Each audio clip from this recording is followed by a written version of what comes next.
about this. I don't remember who suggested it, and maybe you could speak up real quick if you remember you did, but it was a great idea, just to try this experiment, to let the sound of poetry sort of flow over us one morning. I kind of think of poetry as, I'm being extemporaneous right now. I think of poetry as the perfect Zen art form other than calligraphy. It's about someone's mind and heart at one moment in time. And it's expressed in sound, and expresses sound and smells and speech and all of the senses in a way. And it's been around for ages and ages. It strikes me as interesting that when you read a lot of the sutras, like the Heart Sutra, which we're going to be looking at later on this year, the Heart Sutra expresses itself in narrative and then in verse. And the verse is poetry, and the poetry was written so that people could remember it. It was like a song that they could memorize. So poetry is here with us in Zen and Buddhism for ages and ages. So I'm going to start this with two brief examples of how poetry can inform the senses and a piece of time. The first one is by a very famous poet from the earlier part of the last century, earlier and middle part of the last century, and a favorite of mine, William Carlos Williams. And the poem is titled Just to Say.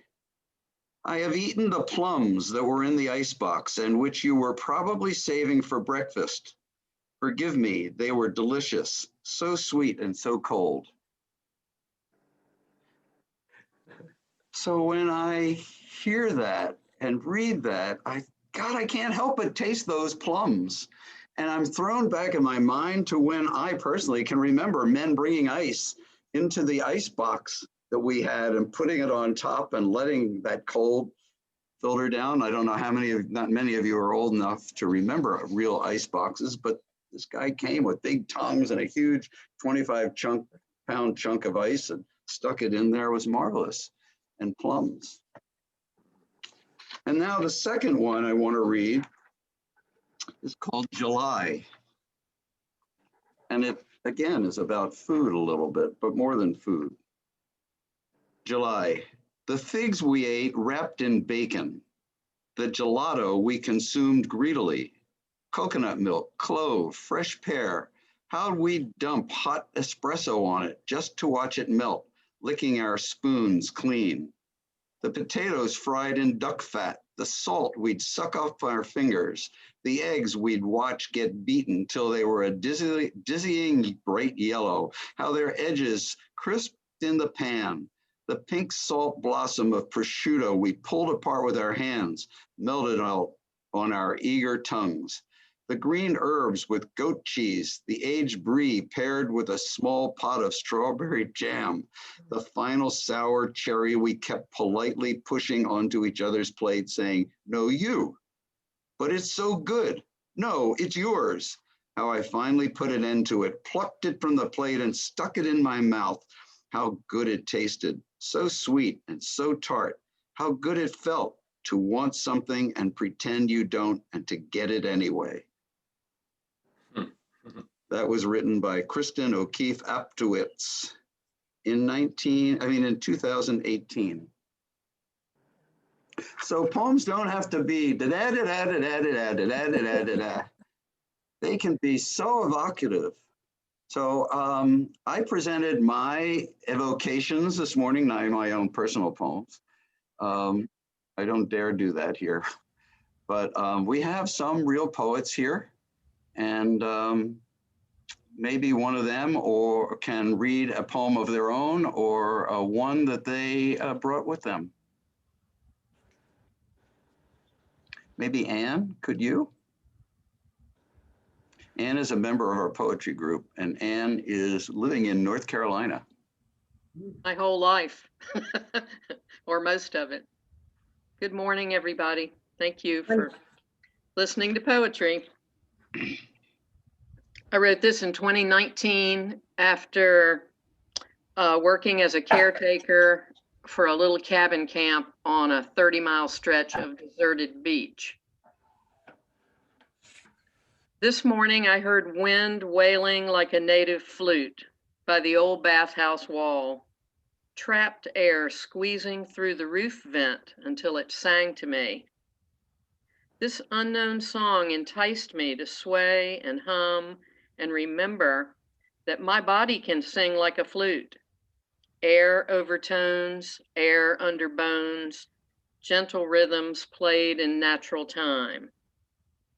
I lie down with the afternoon wind swirling through the old screen door across my cotton blanket, singing through the window into marsh grass. Whistling, swishing, and I reply, sing, sway, whisper softly with me, O beautiful wind, as I dance within your moving arms. Oh, beautiful, Anne. Lovely, Anne. Thank you. And by the way, folks, if anybody wants to comment or ask a question about a poem, please jump. Liz. Can't hear you, Liz. Okay. Were the poems going to be put up on the website if we wanted to read them later or revisit them? We hadn't thought about that. I guess everyone who wants to can send them to me, and then I'll send them all to Shishin, and he can put them up. I'd be happy to do that. Yeah. All right, Anne, are you willing to put yours up? That one that you just? Yeah. Yeah, okay, we'll do that if everybody's willing. I do have one more question for you, Mark. You did that poem last Saturday night about the firefighter. I was wondering if you could put that one up because it was just so beautiful and it resonated so much with me. About the firefighter? Yes, the fireman who was killed. Oh, the one I read. Yes. That was my poem. Yes, it just resonated so much with me. It was so, especially the end part. So I was just wondering. So I will be happy to, Liz. Thank you so much. I will be happy to. Robin. First of all, I just wanted to say, Anne, I think you should record your poetry. Mm-hmm. Your voice is so wonderful to listen to as you read your poetry. Wow. Thanks. I brought a poem by Billy Collins, who is our poet laureate, has been our poet laureate. And I thought it was particularly appropriate this morning because we're heading into winter. It's called Shoveling Snow with Buddha. In the usual iconography of the temple or the local walk, you would never see him doing such a thing, tossing the dry snow over a mountain of his bare round shoulder, his hair tied in a knot, a model of concentration. Sitting is more his speed, if that is the word for what he does or does not do. Even the season is wrong for him. In all his manifestations, is it not warm or slightly humid? Is this not implied by his serene expression, that smile so wide it wraps itself around the waist of the universe? But here we are, working our way down the driveway, one shovelful at a time. We toss the light powder into the clear air. We feel the cold mist on our faces. And with every heave, we disappear and become lost to each other in these sudden clouds of our own making, these fountain bursts of snow. This is so much better than a sermon in church, I say out loud, but Buddha keeps on shoveling.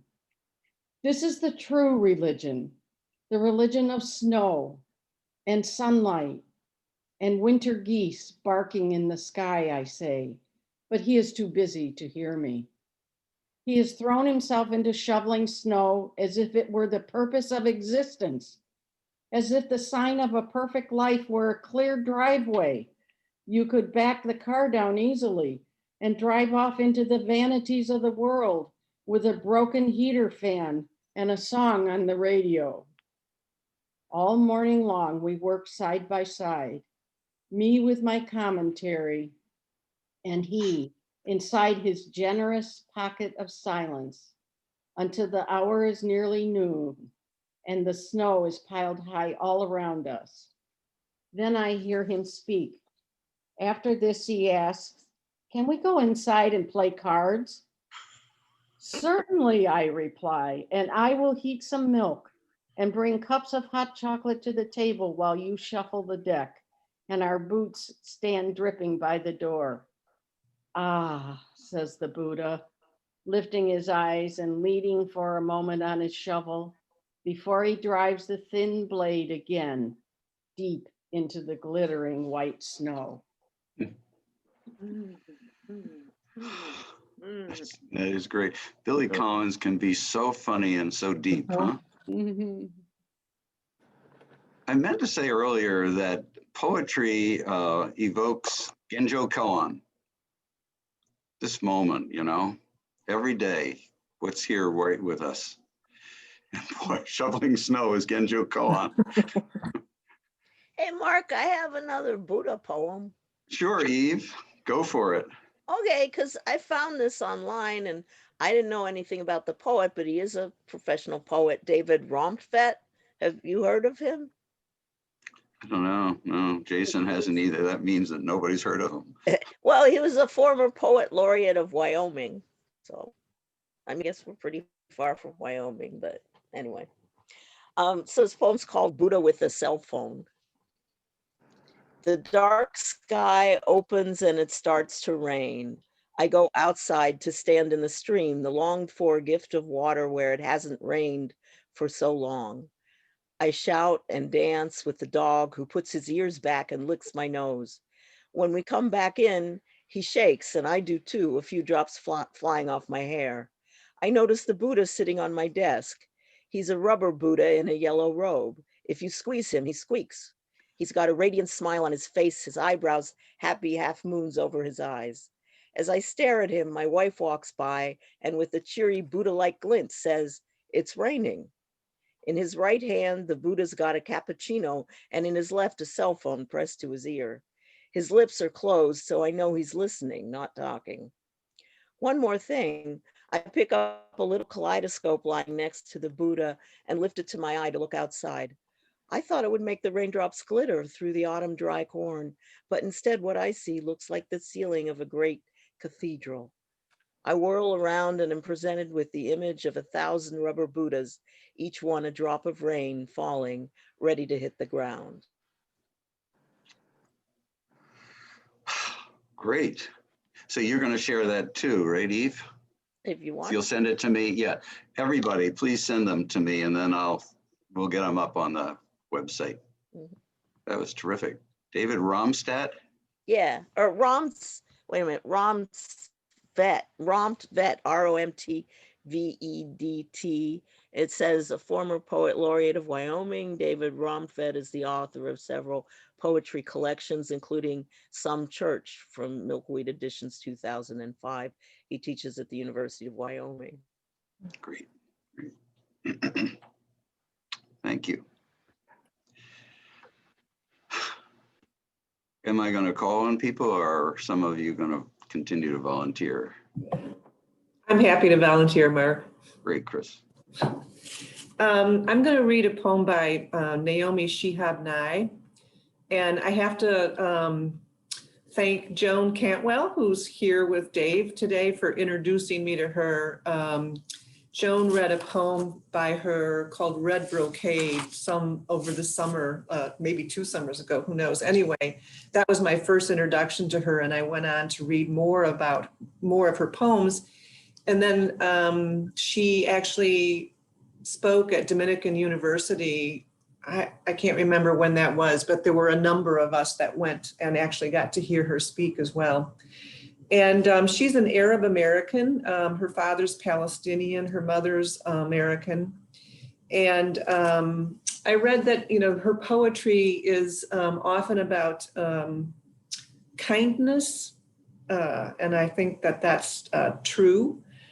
And I think this one exemplifies that. So it's called, many of you will know this, it's called Gate A4. Wandering around the Albuquerque airport terminal, after learning my flight had been delayed 4 hours, I heard an announcement. If anyone in the vicinity of Gate A4 understands any Arabic, please come to the gate immediately. Well, one pauses these days. Gate A4 was my own gate. I went there. An older woman in full traditional Palestinian embroidered dress, just like my grandma wore, was crumpled to the floor, wailing. Help, said the flight agent. Talk to her. What is her problem? We told her the flight was going to be late and she did this. I stooped to put my arm around the woman and spoke haltingly. Shudawa, Shubiduk, Habidi, Stanishwe, Midfadlek, Shubita, Sui. The minute she heard any words she knew, however poorly used, she stopped crying. She thought the flight had been canceled entirely. She needed to be in El Paso for major medical treatment the next day. I said, no, we're fine. You'll get there, just later. Who is picking you up? Let's call him. We called her son. I spoke with him in English. I told him I would stay with his mother till we got on the plane and ride next to her. She talked to him. Then we called her other sons just for the fun of it. Then we called my dad, and he and she spoke for a while in Arabic and found out, of course, that they had 10 shared friends. Then I thought, just for the heck of it, why not call some Palestinian poets I know and let them chat with her? This all took up 2 hours. She was laughing a lot by then, telling of her life, patting my knee, answering questions. She had pulled a sack of homemade mamoul cookies, little powdered sugar crumbly mounds stuffed with dates and nuts from her bag, and was offering them to all the women at the gate.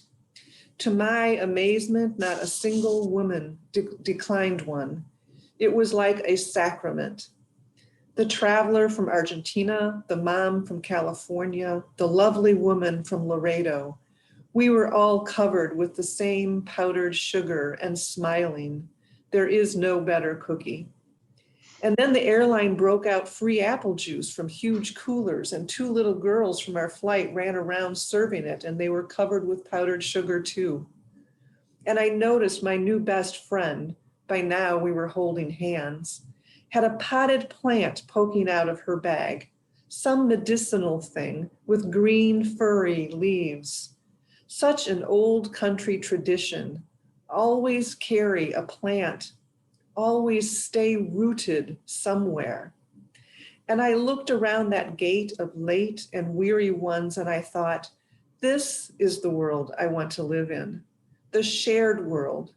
Not a single person in that gate, once the crying of confusion stopped, seemed apprehensive about any other person. They took the cookies. I wanted to hug all these other women too. This can still happen anywhere. Not everything is lost.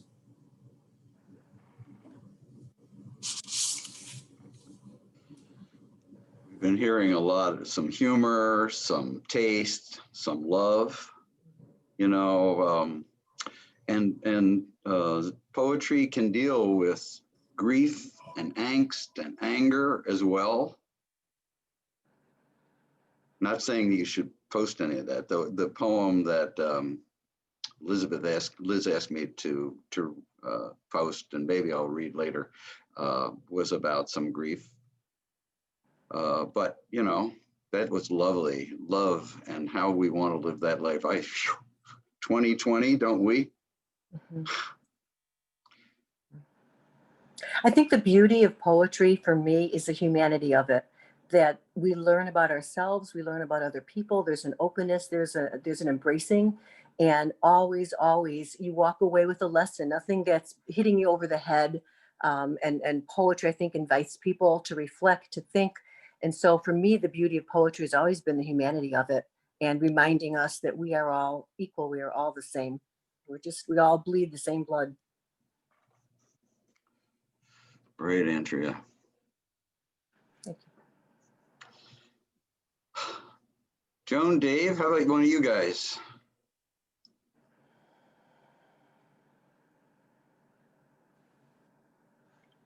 I think Dave's got one. Joan's listening. Uncharacteristically. I've got two poems I can read. One, they're both short, by A.R. Ammons. One's called All's All, and the other one is called Pet Panther. Anybody care which one I read? I was. Did they say Panther? Yeah. Pet Panther. My attention is a wild animal. It will, if idle, make trouble where there was no harm. It will sniff and scratch at the breath sills. It will wind itself tight around the pulse, or, undistracted by verbal toys, pommel the heart frantic. It will pounce on a stalled riddle and wrestle the mind numb.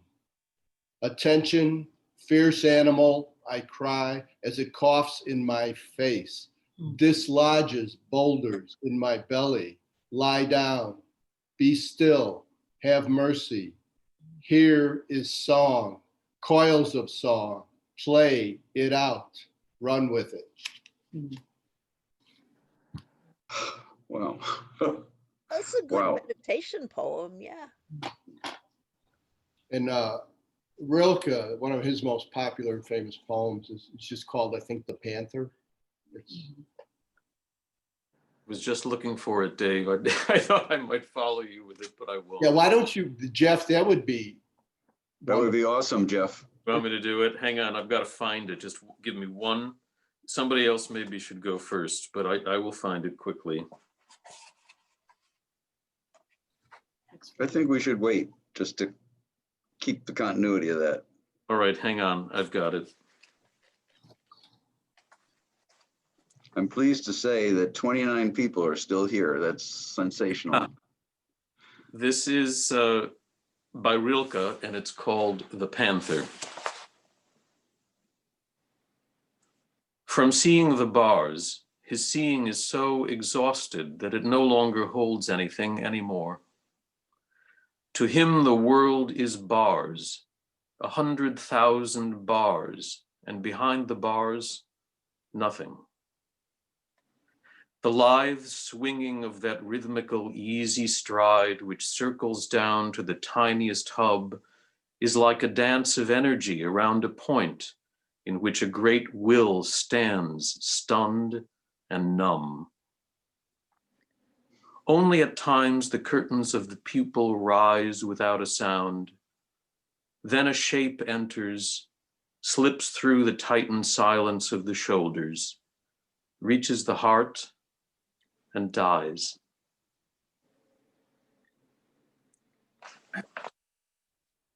It's a translation by Robert Bly, a great poet in his own right.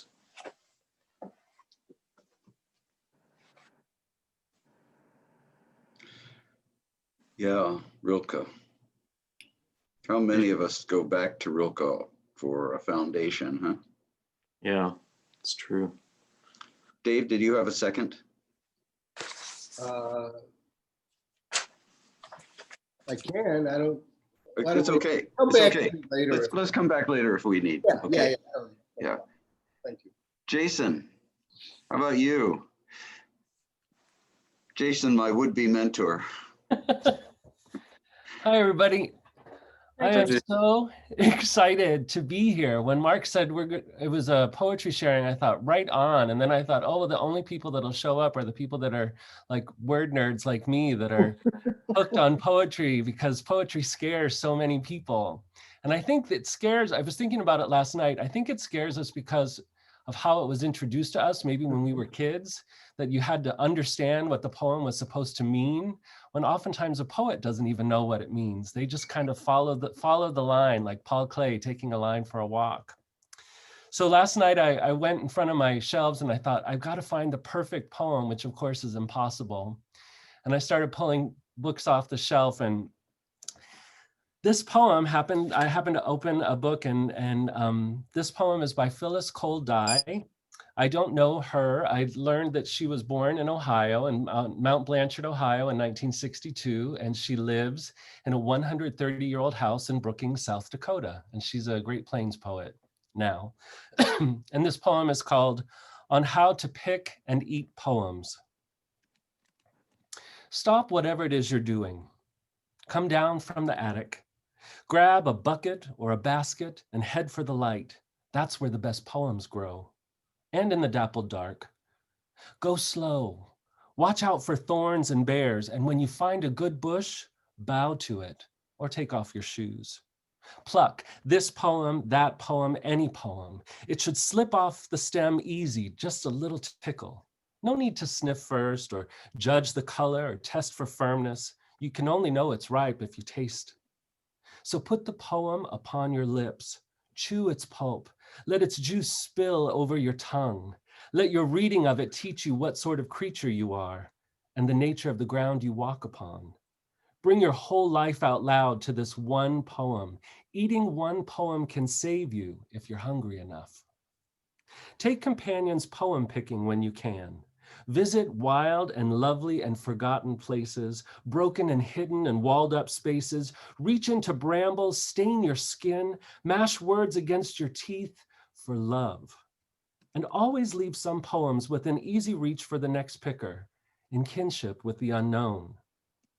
If you ever carry away more poems than you need, go on home to your kitchen and make good jam. Don't be in a rush. They're sure to keep. Some will even taste better with age, a rich batch of preserves. Store up jars and jars of jam, plenty for friends, plenty for the long howling winters, plenty for strangers, plenty for all the bread in this broken world. Thank you, Jason. So good. Isn't that awesome? And that happened, I had never read the poem. I've been through that anthology probably 1,000,000 times. And I happened to open to this page and I thought, well, who are you? And there it was. And I thought, well, there you go. There's the perfect poem for now. Because any poem is perfect for now. Yeah. Will you read the line again about eating one poem when you're hungry enough? Yeah. Sure. Eating one poem can save you if you're hungry enough. Awesome. As a kid, poems were my best friends, and I now as a middle-aged dude, I walk around and I carry these poems in my pocket, and I have conversations with them throughout the week. And I always say that. I always say poems save my life every week. Wow. What was the name of the poet again, Jason? I'm sorry? What was the name of the poet again? The poet is Phyllis Cole Dye. D-Y-E? COLE-DAI. D-A-I, okay. I loved how in your poem, or in her poem, as in the one I read by Kristen O'Keefe-Eptowitz, there's this line about a small pot of strawberry jam in mine. You know, must be the taste influence about strawberries, huh? And the loveliness of the word jam, because when you get a bunch of poems that come together, or a lot of poets that come together, it's a poetry jam.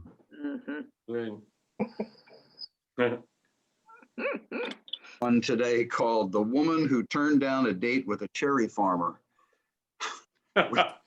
which is it's actually not a funny poem. It's a very wistful poem, but I think the poetry group will hear it one day. Oh, wow, this is great. This is just sensational. I'm holding Andrea off for last. She knows that, or close to last at any rate. Flo, Oh, you got next. your finger up there? Yes, I do. Great. I'm basking still in Jason's enthusiasm. It's contagious, so I might as well read while it's all around me here. Hello, everyone. Nice to see you all. Yeah. I'm going to read a poem by Joy Harjo, the poet laureate. And she was born in Tulsa, Oklahoma in 1951, and she's a member of the Muskogee Creek Nation. And it's called Remember, and I like it just because it's such a comfort and a good reminder in these days when things can get so tough. Remember the sky that you were born under, know each of the stars' stories. Remember the moon, know who she is.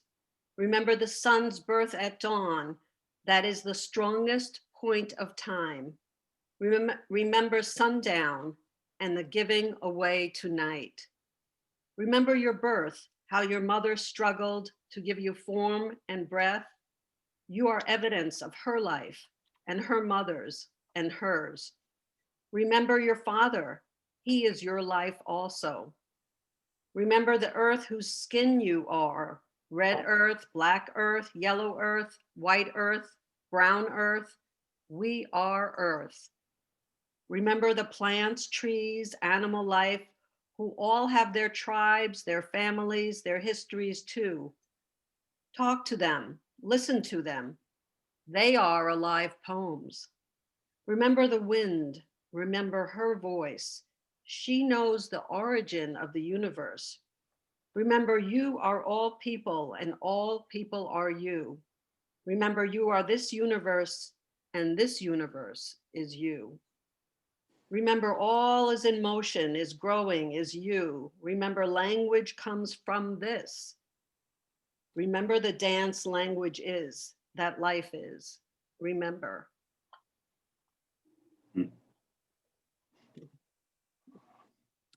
Who wrote that again, Flo?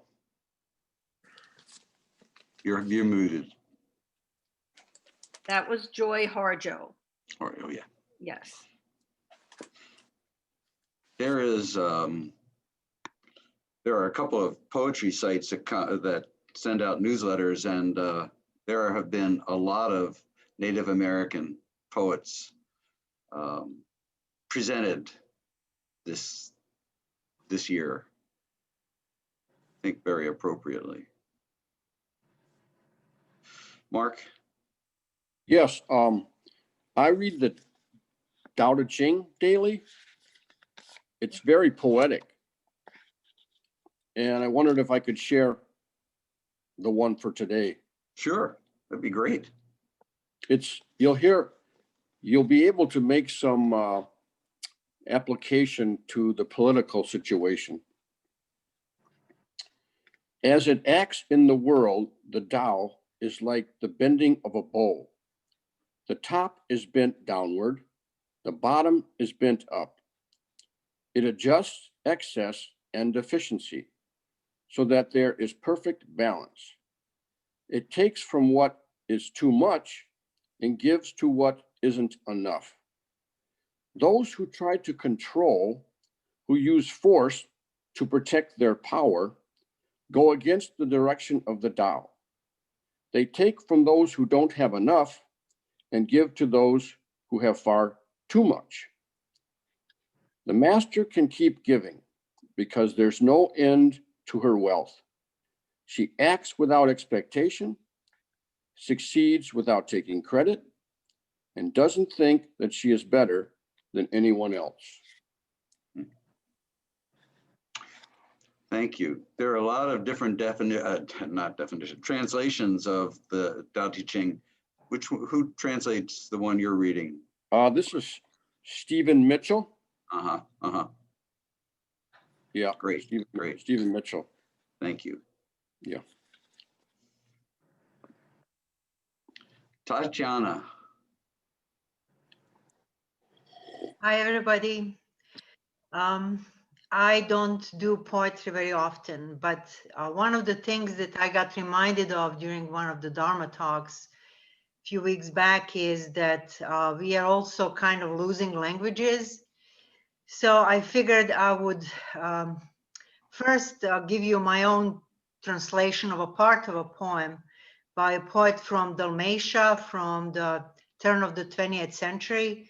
His name is Vladimir Nazor, and he wrote this poem in 1910, and he was 34 at the time. It's quite a long poem, so I will just, I've translated only 3 first stanzas, and I will then read them in his own language, which is Croat or Croat Serbian, however you want to look at it. So the poem is called, in a proper translation, it is about cicada, but because of possibilities for alliteration in Serbian or in Croatian, he actually called it cricket so that the word cricket can be used. Anyways, you will hear it, it will make sense. So here goes the translation into English by me. Cicada's song resounds. A cicada sits on a knob of a nobly black spruce tree, singing its heavy rhyme. It is a quiet noon. The sound spills like water. It sings. I drank the flames of the sun, and my veins are swollen like streams. A shadow sea sways in my guts. On my back is the forest where a doe bolts. My sides became slopes, my head a mountain peak. Cicada's song resounds from a knob of a black spruce tree. As the sun pours its fire to the ground, earth dweller, I am the hymn of this temple on high. So now in the original. I cvrči, cvrči, cvrčak na čvoru crne smrče, svoj trohej zaglušljivi, svoj zvučni teški jam. Sorry. Podnem kao voda tišinom, razliva se sunčani ditiram. I peva, ja sam danas ispio sunce plavno i žilice su moje nabrekle kao potoci. U utrobi se moje ljuljuška more tamno, na leđima mi šuma, što nagli trgnu srh, 2 stijene, 2 obronka postaše moji boci, a glava gorski vrh. I cvrči, cvrči, cvrčak, na čvoru crne smrče, dok sunce s neba lije na zemlju žari plam. Zemljiče, ja sam himna što bruji za oltarom, dok šuti gordi hram. Sorry. Oh.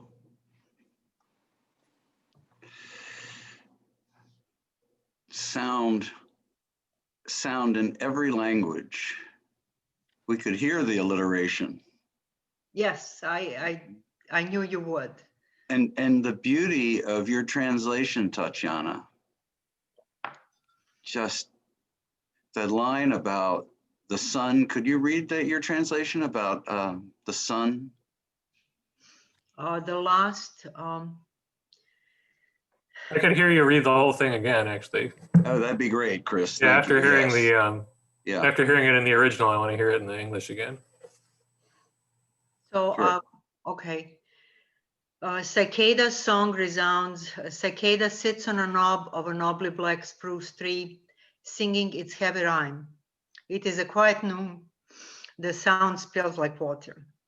It sings, I drank the flames of the sun, and my veins are swollen like streams. A shadowed sea sways in my guts. On my back is a forest where a doe bolts. My sides became slopes, my head a mountain peak. Cicada's song resounds from a knob of a black spruce tree as the sun pours its fire to the ground. Earth dweller, I am the hymn of this temple on high. Thank you so much. Thank you.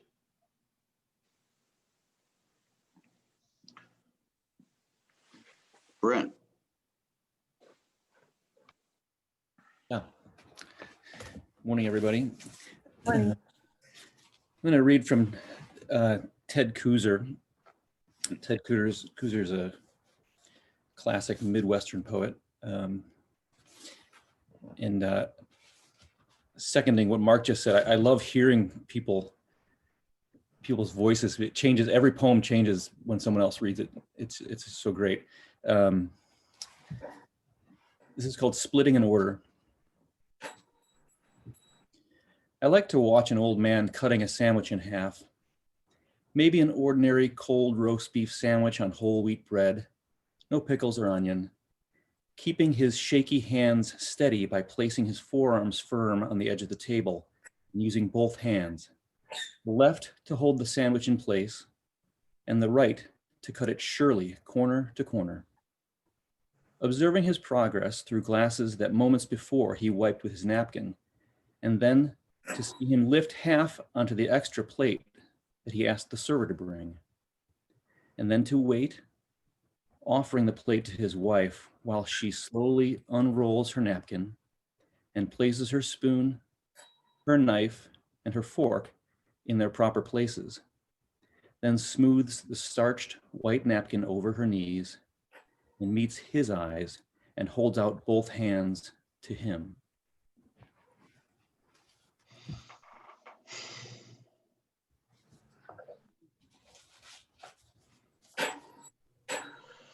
Mark said to focus on poems of kindness, and I thought that was the kindness in that poem just like knocked me out. Yeah, just then too. It was almost like she took the host. I'll make a Christian metaphor here. A Jewish Buddhist making a Christian metaphor. Great thing about poetry.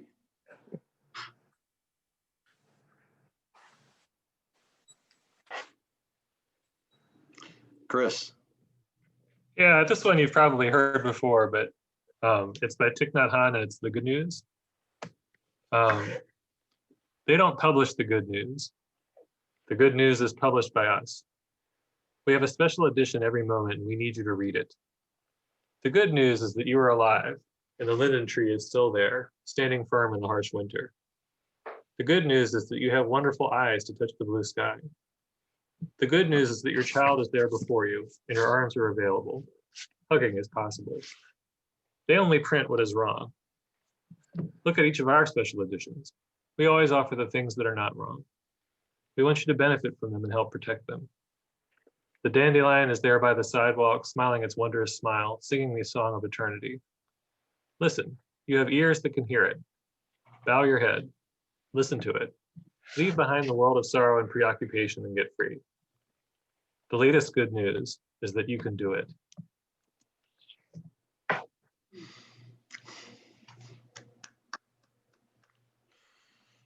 Has everybody heard that before? It's a beautiful poem. No. No? Oh, wow. No. So once again, I'm going to ask everybody who's presented to send me a copy of their poem, and we'll get them up, share them.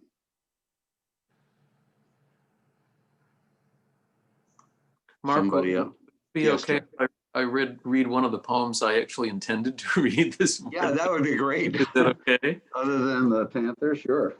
Yeah, that was an improvisation. Yeah.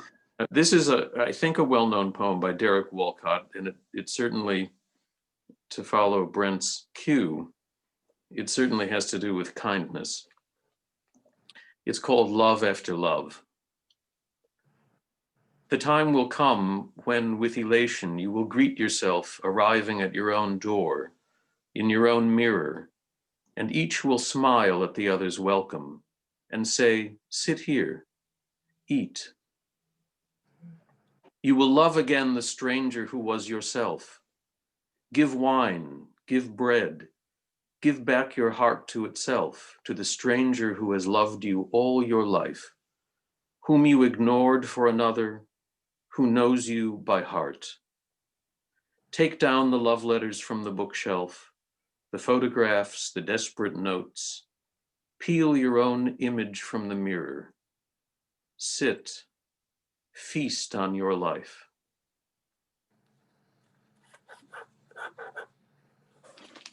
I thought of that, Mark, because partly because of Jason's poem, partly because of the William Carlos Williams eating plums. So the metaphor appealed to me. Mm-hmm.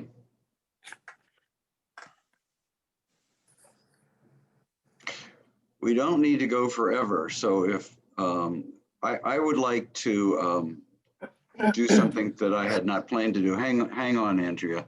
Actually, I'd like to do something I hadn't planned to do, and that is read a poem of my own, but only because Elizabeth mentioned it. I share my poems with my wife and my brother and our poetry circle, but this is a scary thing, and I did share it at Shishin. But I'm going to read this poem because Elizabeth asked. So I wrote 6 poems, 1 poem each day of Shishin as part of, what's that called? Somebody help me remember what that process is called that Roshi talks Art of about. immediacy. Thank you, art of immediacy. This was written on the last day, December 5th. It's called Day 6, December 5th, 2020. Sitting in Shishin, I miss what's happening in the world. That's okay, except when I learned that a man has been shot in his stomach. News that was gut-wrenching to me. To him, it was death. He was murdered outside a popcorn shop. Shot and soon to die, buying popcorn from his wife. Never had a fight in 30 years, she said.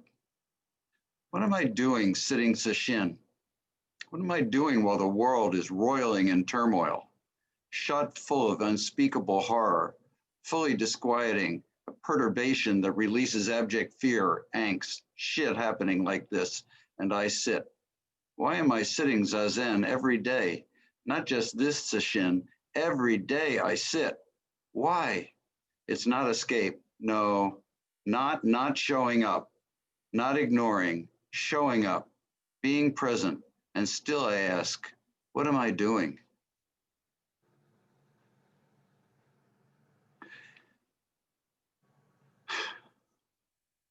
So, excuse me, that was pretty emotional for me again. Where is she? So I asked Andrea to read a lovely poem by Mary Oliver to end all of this, if you all are ready to end. Well, I'm not ready to end because I'm enjoying this, but good morning, everybody. Thank you for sharing. Thank you for listening. Thank you for your presence and your attention. When I was very, very young, my mother introduced me to poetry. She used to read me The Highwayman and Hiawatha. And so I developed a passion for poetry in particular, and I found great comfort in it and in its lessons, as I said earlier. And I had the pleasure of teaching poetry to high schoolers for many, many, many, many years before I retired. And as you remember, or if you have grandchildren or children, you know that adolescence is a very tough age for kids. They're trying to discover who they are.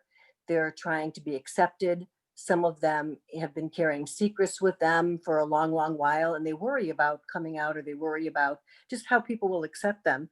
And that's not, of course, true only for adolescents. It's true for all of us. But anyway, the bottom line for me is that I believe strongly in having a place at the table, that everybody is welcome at the table. And I would teach this poem really to assure my students that they are fine just the way they are. They're fine just the way they were. And Mary Oliver certainly believes that. She wrote most of her poetry in or about nature, and always she found great solace in it. So this is a poem entitled Wild Geese, and it's all one stanza, but I like to pause at the third marks, the first third, the second third, which talks about nature, and then she gets to the point in the third third of it. Anyway, Mary Oliver, Wild Geese. I love, love, love this poem. And unfortunately, we lost her just a few years ago. She passed away. So Wild Geese. You do not have to be good. You do not have to walk on your knees for 100 miles through the desert repenting. You only have to let the soft animal of your body love what it loves. Tell me about despair, yours, and I will tell you mine. Meanwhile, the world goes on.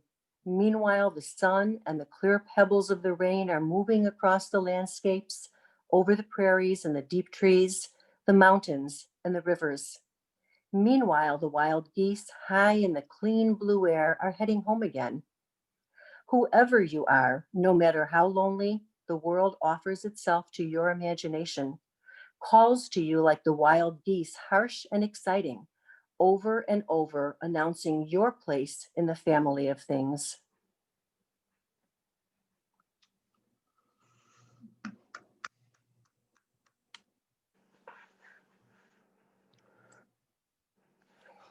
So I had intended, Andrea, to finish on that lovely note. However, we have had a request from Xuping to read a poem in Chinese. Yeah. Thank you, Mark. Yes, you invited me yesterday, and after listening to Jana, I think I have more courage now. And there's a point I learned from my very early age in the school, but that was a beautiful Chinese poem that almost every students will learn, but it's really beautiful. And luckily, I just find a translation. So if everybody can go to chart, I would read you the second one. Actually, I'm going to sing it. There's a famous singer sang this song, and it's beautiful, attached to everybody. And in a lot of a Chinese poem, you can tell it's like the drawing. They connect to the nature, especially the moon. It's connected with us. So I don't know, so strong. So this is the famous poet. In his downtime, he hold a drink and was talking to the moon. So there's a translation there. So this poem is called The Mid-Autumn Festival Tune by Shishin. 明月几时有？把酒问青天。不知天上宫阙，今夕是何年？我欲乘风归去，又恐琼楼玉宇，高处不胜寒。起舞弄清影，何时在人间？转朱阁的护照无眠，不应有恨，这是长相别。是缘，别是缘，人有悲欢离合，月有阴晴圆缺，此事古难全。但愿人长久，千里共婵娟。Thank you. Oh my, thank you. Thank you. So Thank you for your courage. Thank you. Yeah, I'm not good in reading in English, but in this link, there's a very good translation, even the Chinese pronunciation. So I think that probably helpful. Thank you. Wow, what a glorious morning for me. I hope you all enjoyed this. Absolutely. Thank you. That was great. Thank you all for coming. Thank you all for participating. See you Thank you next for being week. moderator. Thanks for Thank you organizing. being moderator. Yes. Thank you, Mark. I love the fact that, Mark, you don't know who suggested it to you. I love it too. Yeah, and I don't think they want to admit it, which makes it even more fun. Well, we owe a debt of thanks to the anonymous soul who did that. Yeah, I wish Sensei had been here because she reads a lot of poems by early Buddhist nuns. Yeah. And they are sensational. They are. Oh, Kelly's holding it up. The First Free Women. Mhm. Yeah. Oh, Kelly, you should have read one. Would you like me to? Is that okay? Yeah. One last poem? Yeah. Okay, let me find it. Encore, encore. Yeah, yeah. An encore, right.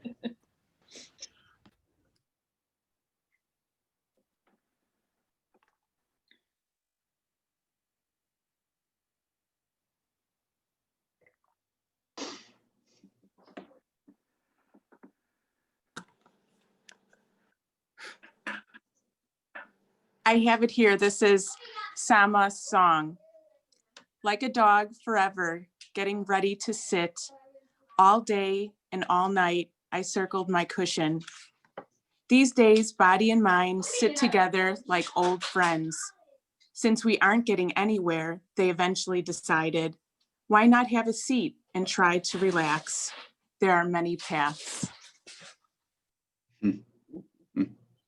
Yes. Yes. Yes. Okay, folks. Thank you. Have a wonderful week. See you in Commit to Sit. We're starting soon to read together Zen Mind, Beginner's Mind. It's a great book. It's a great book. Okay. It's my favorite. Bye. Thank you so Bye-bye. much, everybody. Thank you. Thanks. Thank you, everybody. Bye, everybody. Thanks. Was wonderful. It was. Thank you. Bye-bye.